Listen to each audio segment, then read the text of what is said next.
Good evening. நான் தான் உங்கள் வசுச்சரன். வெனஸ்டே ஈவினிங் தான் பார்க்க போகிறோம். ஈவினிங் 6 o'clock போலயே வீட்டில் விளக்கு பற்றி சாமி கும்பிட்டாச்சு. பக்கத்தில் இருக்கிற முனியாண்டி கோயிலுக்கு போயிருந்தோம். என்ன ஸ்பெஷல் டேன்னு பார்த்தீங்கன்னா, எங்கள் ஸ்டீமாவுக்கு வந்து செகண்ட் பர்த்டே. ஹஸ்பண்டுக்கு ஒர்க் இருக்கனால எங்கேயுமே வெளில கூட்டு போக முடியல. சரி பக்கத்தில் இருக்க கோயிலுக்காவது போகலாம் அப்படின்னு சொல்லிட்டு சேத்தூர் மேட்டுப்பட்டியில் இருக்கிற முனியாண்டி கோயில், இது இங்கே இருக்கவங்களுக்குலாம் காவல் தெய்வம் அப்படின்னே சொல்லலாம். எங்கள் குட்டிமா வந்து ரொம்ப நாள் கழிச்சு வெளியில் வந்திருக்காங்க. அதனால ரொம்ப ஜாலியாக என்ஜாய் பண்ணிக்கிட்டு இருந்தாங்க. எனக்கும் அன்னைக்கு வந்து லீவு கிடைக்கல, சென்னையில் ஒர்க் பண்ணிக்கிட்டு இருக்காங்க. சிம்பிளாக பண்ணிக்கலாம் செலிப்ரேஷனை அப்படின்னு சொல்லிட்டு வீட்டு மெம்பர்ஸ் மட்டும் இருந்து பண்ணிக்கிட்டோம். அம்மா பாப்பா ஹஸ்பண்ட் எல்லாருமே இருந்து போன டைம் வந்து ஸ்டீமாவோட ஃபஸ்ட்டு பர்த்டே வந்து கிராண்டாக பண்ணோம். ஃப்ரெண்ட்ஸ் அண்ட் ஃபேமிலிஸ் எல்லாருமே வந்திருந்தாங்க. நல்லா செலிப்ரேட் பண்ணோம். இந்த டைம் வந்து சிம்பிளாக பண்ணிக்கலாம், ஏன்னா நெக்ஸ்ட் மந்த் வந்து குட்டிமாவோட ஃபஸ்ட்டு பர்த்டே வருது.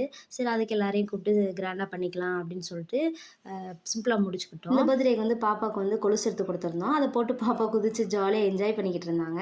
அதுக்கப்புறம் பாப்பா அம்மாலாம் வந்து கிஃப்ட் எடுத்து கொடுத்துருந்தாங்க. அதை பார்த்துட்டு இப்போவே போடணும், இப்போவே கிஃப்டெல்லாம் ஓப்பன் பண்ணணும்னு சொல்லிக்கிட்டு இருந்தாங்க. வீடியோ பிடிச்சா லைக் பண்ணுங்கள், ஷேர் பண்ணுங்கள், சப்ஸ்கிரைப் பண்ணுங்கள். சேத்துல இருந்து பார்த்தா கமெண்ட் பண்ணுங்கள். பாய்.